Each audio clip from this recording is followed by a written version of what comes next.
शिवानी भ्रष्टाचार को लेकर कुछ प्रमुख मुद्दे उठाए हैं आपने, तो क्या कुछ मुद्दे हैं और आगे क्या कुछ करने जा रही है आपकी पार्टी? उत्तराखंड में जिन ऑफिसर्स के ऊपर ज़मीनों की अवैध खरीद फरोख्त को रोकने की जिम्मेदारी है, उत्तराखंड की जो आइडेंटिटी है उसको बचाए रखने की जिम्मेदारी है, वही लोग उत्तराखंड में डेमोग्राफी के पर बदलने के लिए पूरी तरीके से जिम्मेदार हैं।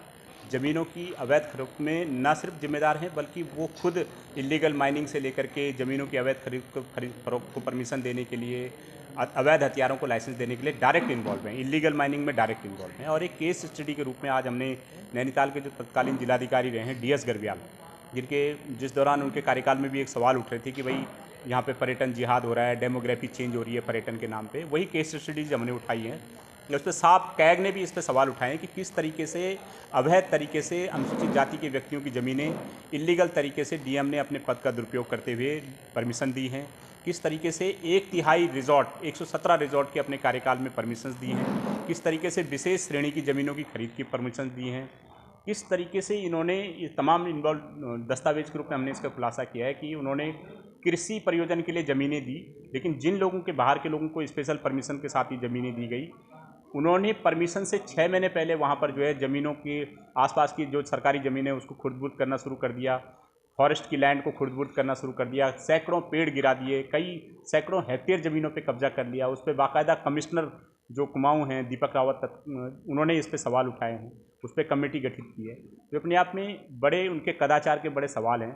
कई लोगों को उन्होंने DM और SDM और SSP की रिपोर्ट आने से पहले डबल शस्त्र लाइसेंस दिए हैं, जो मिनिस्ट्री ऑफ होम अफेयर्स की गाइडलाइंस के बिल्कुल विपरीत है।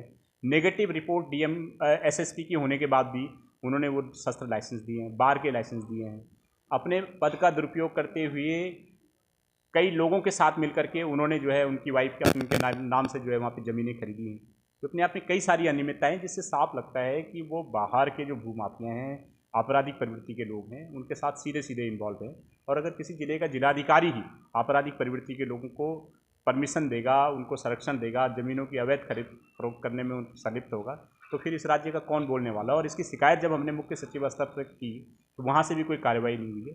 और अब हमने जो है प्रधानमंत्री कार्यालय से इसकी गुहार लगाई है। सेंट्रल विजिलेंस और DOPT में हम लोग दरख्वास्त करेंगे और इस तरीके की कार्रवाइयों पर रोक लगाने की मांग करेंगे और कार्रवाई की मांग करेंगे।